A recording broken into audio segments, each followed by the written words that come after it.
Hello guys, how are you? Welcome to my Bangla Technology Pro channel. Today I will show my videos how to recover delete emails from Gmail. Let's go.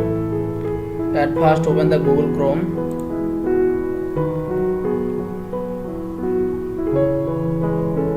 Then you will log in Gmail account.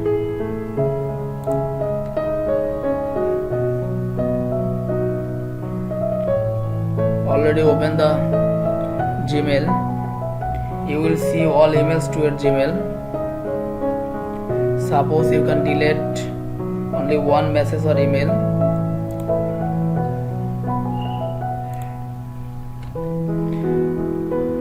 How to recover delete emails from Gmail? Please follow mouse cursor and you will see inbox and more option. Please click the more option and you will see spam bin. Please click the bin option. Please select the delete email and select the move option.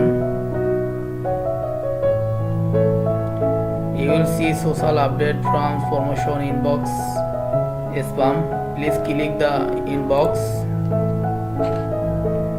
Then you back to primary inbox and you see the delete email. Please subscribe my channel Bangla Technology Pro and press the bell icon. Thanks for watching my videos.